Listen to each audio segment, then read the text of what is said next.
Hi, I'm here to tell you today that we can live without stress and anxiety. So much of our lives, myself included, is filled with subtle stress and anxiety, and some of that is from the past, some of that is a little bit unconscious. Sometimes we are going along and we suddenly realise, I've been worrying about things, or I feel stress, I feel irritable.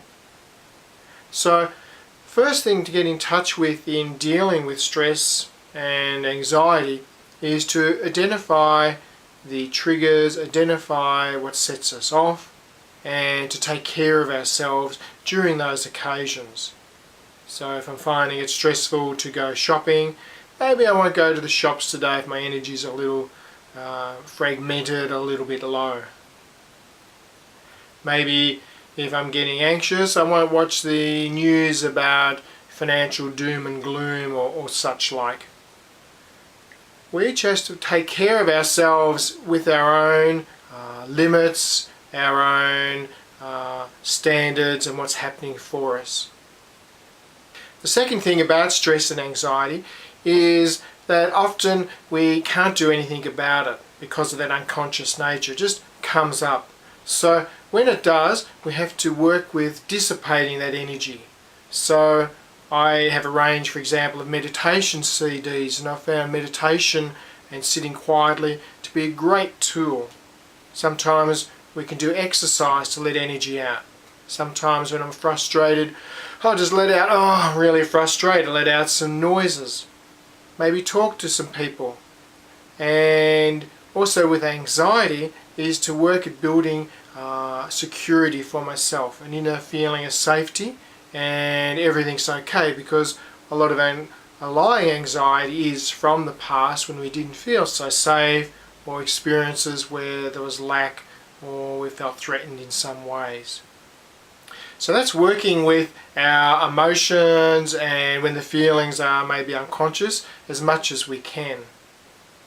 When we get a bit of a handle on those in our lives, the third most important thing is to identify our inner dialogue, our inner thoughts and beliefs, our ideas about ourselves, our image of ourselves, of others, and how life should be.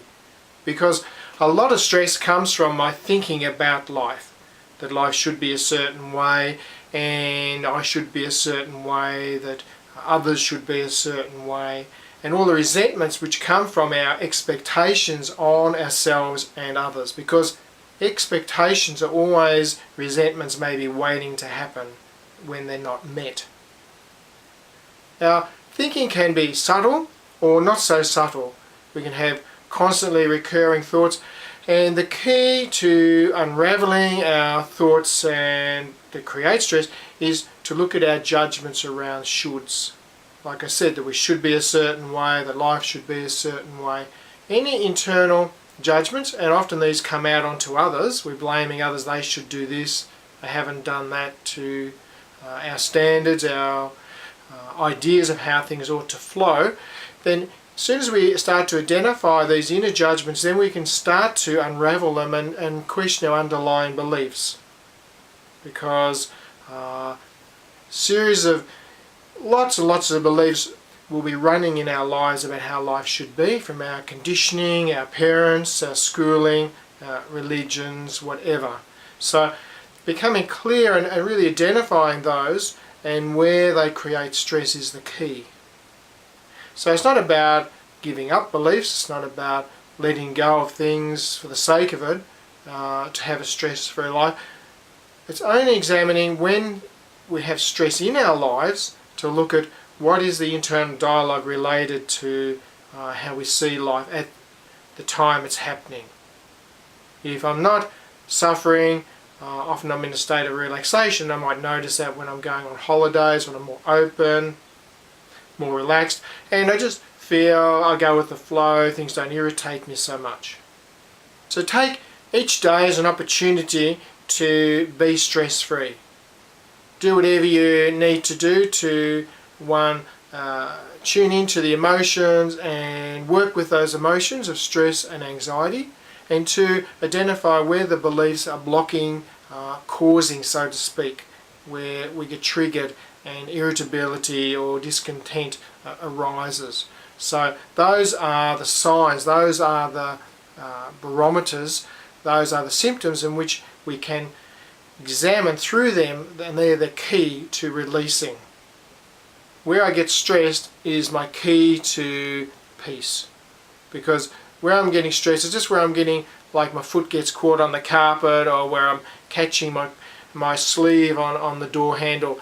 So stress is really the symptom or the key. And when I look into that, I say, hey, how am I getting stressed out here? What beliefs are operating? What I think should happen? What are my judgments about myself and others? Where do they come from? These are the ways we unravel and become stress-free, become less stressed, slowly, bit by bit. And finally, remember, habits take a while to change.